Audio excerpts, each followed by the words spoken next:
Hello, my name is Anthony Ryan Burris, and this is my final presentation for R250 photography.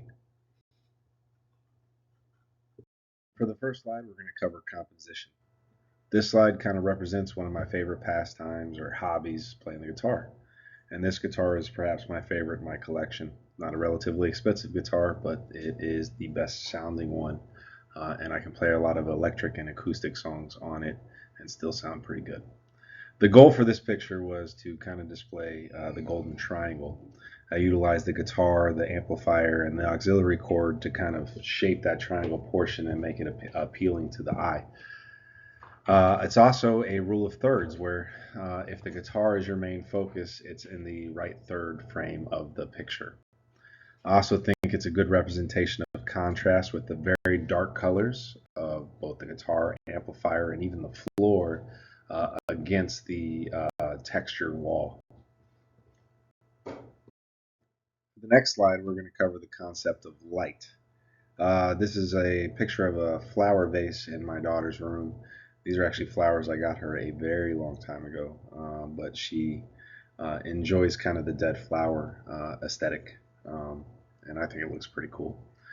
I kind of love the way the lighting in the background with the blue hue kind of contrasted against the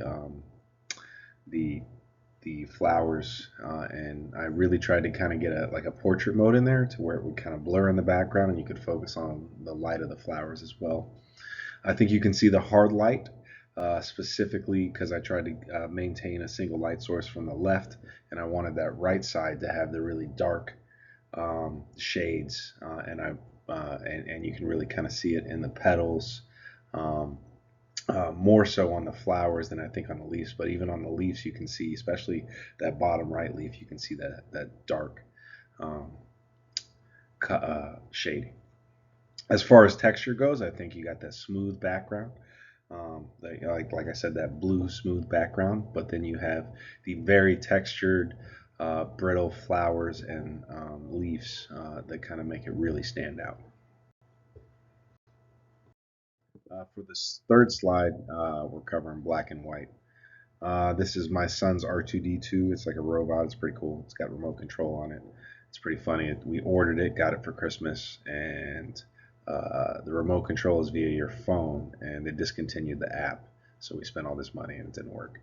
But it's still a pretty cool little figure that's fun to play with.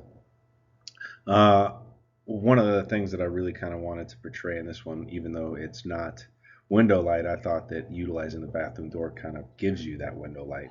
And I think the leading room where I kind of put the R2D2 on the left side facing the door, it's kind of him looking off into the unknown, like he's going to go into a very lighted room coming from the dark. I just thought it was kind of a cool concept.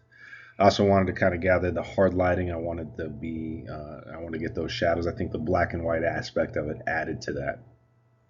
Along with the leading room, you have the rule of thirds where I have the R2D2 in the bottom left hand corner, kind of a third of the picture.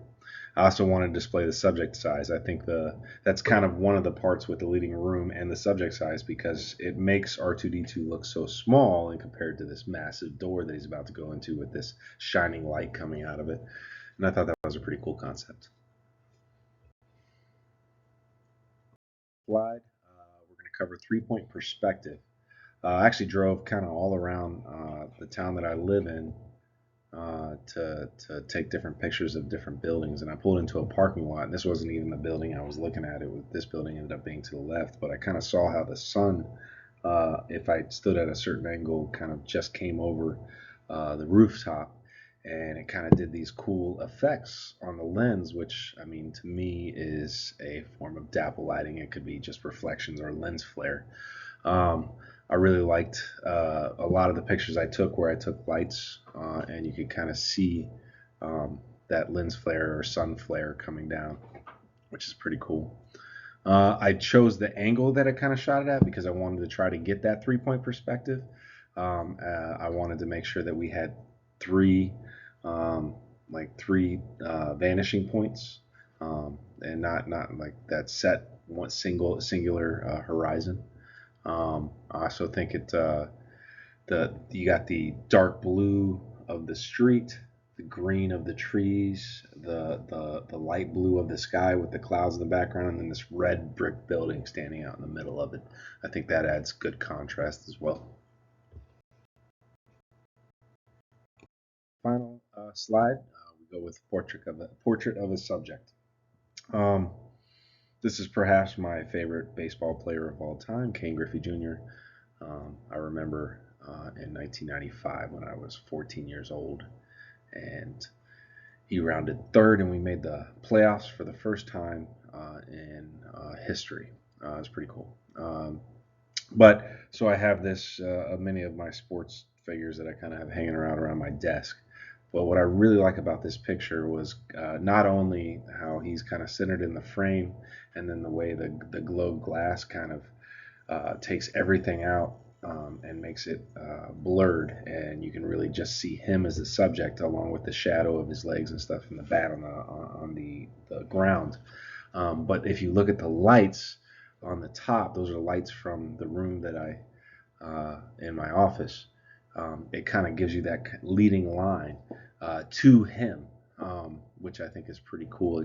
Like he is the subject. He is in this picture. It looks like he's hitting a massive home run, um, and then you have like all the reflections off the glass that I think kind of adds like a little bit of dapple to it, along with different shadows that you can kind of see along his jersey and pants.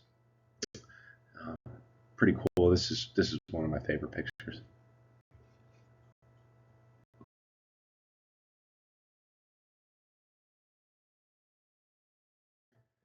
In conclusion, I really enjoyed this course. I kind of enjoyed some of the ways it challenged me. I really wanted to take pictures that I would like in the end, and I kind of appreciate understanding different concepts in the future when I kind of look at things. I think when I took pictures in the past, I just kind of played around to see what would work, and now I kind of know, different tools to use to kind of, make the picture stand out a little bit better. I think my dad was a pretty avid amateur photographer. I have terabytes of pictures that I inherited from him, and it's kind of cool to see the things that he did now and see the perspective that maybe this class was given to understand different concepts he was probably putting into play when he was taking pictures. Again, thank you, and I hope you enjoy my presentation.